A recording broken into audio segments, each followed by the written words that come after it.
Maaari rin po ba na tumayo muna ang lahat para sa ating panalangin? Pikit po ang ating mga mata. Panginoon, maraming salamat po sa araw na ito. Na pinagloob niyo po sa amin. Bigyan niyo po kami ng talino para po magawa po namin ang aming mga gawain sa araw na ito. Yun lamang po. Amen. Ang gandang araw mga bata. Kaunta kayo? Maayos ba ang inyong lagay? Lalo na pa ngayon at napakainit ang panahon. Ugaliin ang uminom ng maraming tubig, ha? At huwag lumabas ng bahay kapag sobrang init. Handa na ba kayo matuto? Okay, simulan na natin! Bago tayo dumako sa ating talakayan, ay tayo muna'y maglalaro. Gusto nyo ba yon? Ang larong ito ay tinatawag na Guess the Brand. Pamilyar na ba kayo rito? Magaling kung ganon. Sa mga hindi pa nakakaalam, ay ang kailangan nyo lamang gawin ay hulaan ang pangalan ng isang brand sa pamamagitan ng pagsasama-sama ng mga emoji, katulad dito. Kapag pinagsama ang dalawang emoji na yan, ay makakabuo tayo ng brand na Bread Talk. Familiar ba kayo dyan? Kadalasan na makikita natin yan sa mga mall, di ba? Ang produkto ng negosyong ito ay ang mga gawang tinapay. At tiyak ko naman na talagang masasarap. Ngayon naman ay subukan nyo namang hulaan ito. Magaling! Ito ay ang Burger King. Produkto naman ng negosyong ito ay ang iba't ibang variety ng burger, fries at mga drinks. Para sa huling pagkakataon ay subukan nyo namang hulaan ito. Tama! Ito ay Starbucks. Magaling! Nahulaan ninyong lahat ng brand. Teka, may ideya na ba kayo sa tatalakayan natin sa araw na ito? Okay, ngayon ay dumako na tayo sa ating talakayan. Oops! Bago ang lahat, paalala lamang ulit. Makinig mabuti sa bawat sasabihin ng guro. Isulat sa inyong kwaderno ang mga importanteng detalye dahil sa huli ay magkakaroon kayo ng mga pagsusulit. Okay ba yon? Yun lamang, happy aral! Magandang araw, ako naman si Miss Micaela. Ngayon naman ay ating alamin ang layunin para sa talakayin nating ito. Sa pagtatapos ng araling ito, ang mga mag-aaral ay inaasahang matukoy ang mahalagang katangian ng isang entrepreneur, maipagmalaki ang mga katangian ng isang entrepreneur at makilala ang sariling kakayahan na magagamit sa hanap buhay. Ngayong araw ay tatalakayin natin ang entrepreneurship.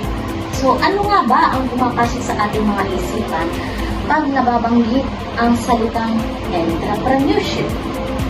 Entrepreneurship. Bigay nga ng ideya para sa talakayin ito. Tama, tungkol sa isang negosyo. Ano pa? Ano pang pumapasok sa ating mga isipan pag naiisip at nababanggit ang salitang iyan? Tama, pangangasigwa sa isang negosyo. So, sa inyong lugar, ano ba ang mga pamilyar kayo na negosyo ng ibang tao na siyang kapakinabangan para sa ating pamumuhay sa pang-araw-araw? Yes? Tama, isa na rin ang sari-sari store. Ano pa kaya? Magaling, pwede rin dito ang talipapa. Sa amin, naaalala ko mayroong isang maliit na talipapa na nagsisilbing pangkalahatang talipapa para sa taga sa amin. So, alam kong may ideya na kayo sa ating tatalakayin ngayong araw. So, atin nga munang basahin ang nasa sari-sari store chart. Mas sinasabi dito, ang entrepreneurship ay tumutukoy sa isang tao na nangangasiwa o namamahala sa isang negosyo. Ang mga tao daw na nagsisilbing leader sa isang negosyo, sila ang tinatawag na mga entrepreneur. Magaling. Naiintindihan po ba ang ibig sabihin ng isang entrepreneur o isang namamahala sa negosyo? Magaling. Dahil dyan, maaari na tayo magtungo sa mga katangiang dapat taglayin ng isang entrepreneur. Diba? Lahat naman tayo ay may iba't ibang katangian na siyang umuunlad at mas papaunlad natin sa mga bagay kung saan tayo magaling. Gaya ng isang entrepreneur, kailangan ito ng iba't ibang katangian para magtagumpay ang negosyo at siya mismo bilang isang namamahala sa negosyo nito. So may iba't ibang katangian ng isang entrepreneur.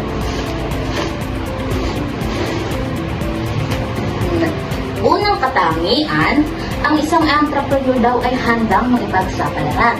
Tama po ba ang katangian ito? Magaling. Bilang isang namamahala ng negosyo, kailangan natin handa tayo sa ating mga sarili na makipagsapalaran sa mga maaari natin kaharaping problema at isyong panlipunan na angkop sa ating negosyong itinayo at itatayo pa lamang. Kung handa tayong makipagsapalaran, mas magiging maunlad at tagumpay ang ating negosyong papaunladin. Pangalawa naman, ang isang entrepreneur daw ay dapat na may matatag na loob. Bakit nga ba kailangan may matatag na loob? Tama, upang nang sa gayon, anumang problema ang pagdaanan natin bilang isang entrepreneur at bilang isang may negosyo, kailangan na matatag ang loob natin. Hindi dapat tayo mahina na konting problema lang, gaya ng halimbawa ng pagkalugi ng kaunting pera para sa ating negosyo, ay susuko na agad tayo at titigil na natin ang ating negosyo. Kailangan na matatag ang ating mga loob. Pangatlo, may tiwala sa sarili. Kaugnay ng may matatag na loob, kailangan may tiwala tayo sa sarili bago pa man tayo magtayo ng ating negosyo. Pang-apat naman, dapat ang isang negosyante ay may kakayahang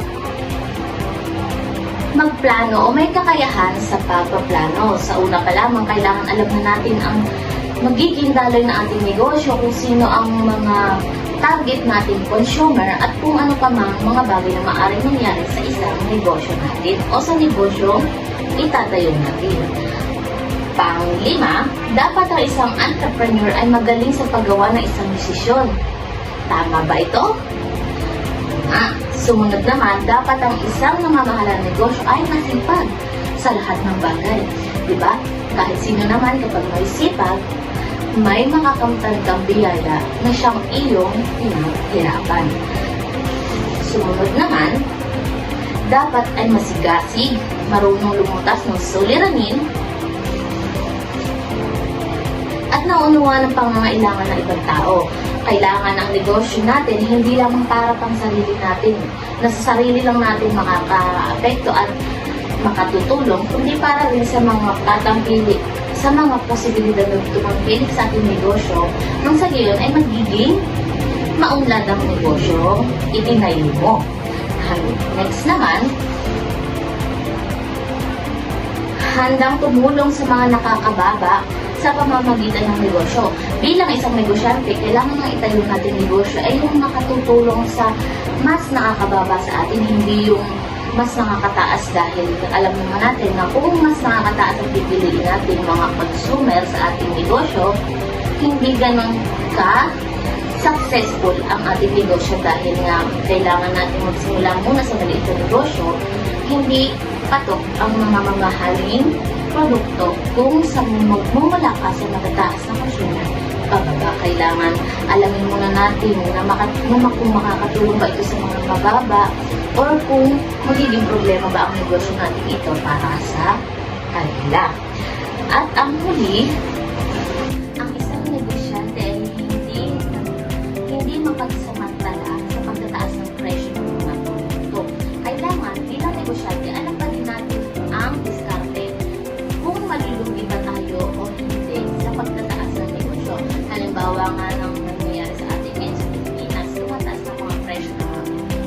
Kaya naman, kailangan hindi natin samantalahin yun. Kailangan pa rin natin sa alang-alang ang kakayahan ng mga consumer natin makabili sa ating negosyo at sa ating mga produkto. Naiintindihan po ba ang mga pangunahing katangian ng isang entrepreneur?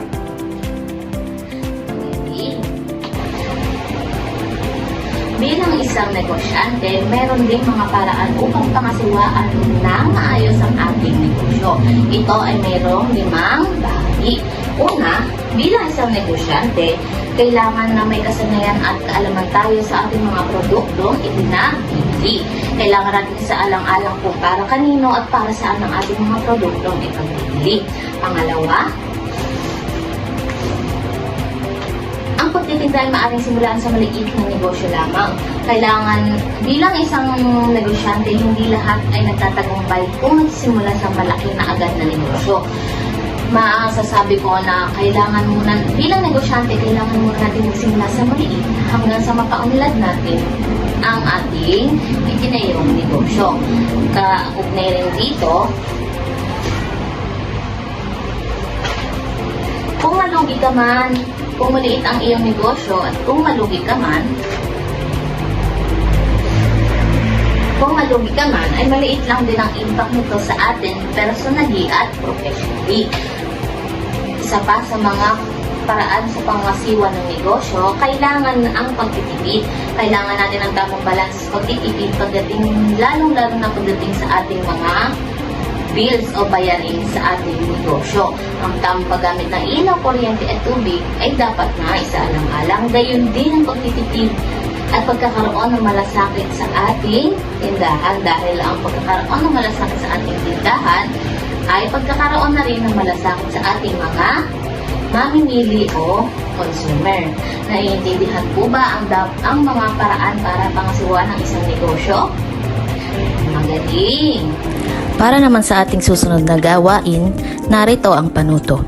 Punan ang diagram ng mga kahalagahan ng isang entrepreneur mula sa inyong sariling salita. Kopyahin at sagutin sa isang malinis na papel. Narito ang diagram. Upang malaman ko kung talagang naunawa ng ating tinalakay ngayong araw, ano nga ulit ang isang entrepreneur? Ma, mga entrepreneur po ay ang isang taong namamahala sa isang negosyo. Tama! Ano-ano naman ang mga katangian na dapat taglayin ng isang namamahala sa negosyo? Dapat po na handang makipagsapalaran, matatag na loob, handang tumulong, masipag, marunong sa mga suliranin at madami pa pong iba. Magaling! Kung ganyan, ano naman ang mga bagay na dapat gawin ng isang negosyante para pangasiwaan ang isang negosyo? Magbigay nga ng ilang halimbawa nito. Ma'am, kailangan po may kasanayan siya. Ma'am, dapat po magtipid, lalong-lalo na po sa mga bills sa kanilang negosyo. Mahuhusay! Totoo ngang nakikinig kayo sa ating tinalakay ngayong araw. Magaling! Tiyak ko na marami ka natutunan sa talakayan na ito. Kaya naman ay kunin mo yung kwaderno at sagutan ng mga sumusunod. Isulat ang tama kung nagpapakita ng katangian ng isang entrepreneur at mali naman kung hindi.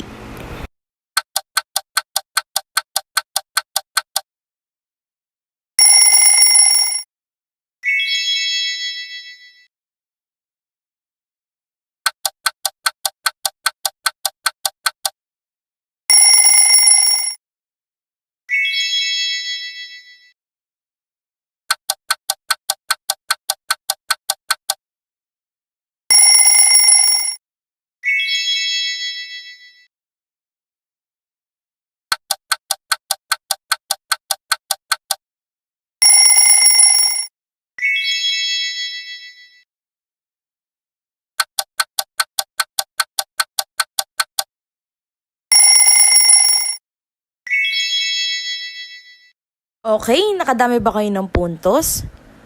Kung ganon, mahusay! At para naman sa ating huling gawain, ang iyong takdang aralin ay Iguhit sa isang malinis na papel ang iyong pangarap na negosyo. Huwag mo itong kalimutang kulayan.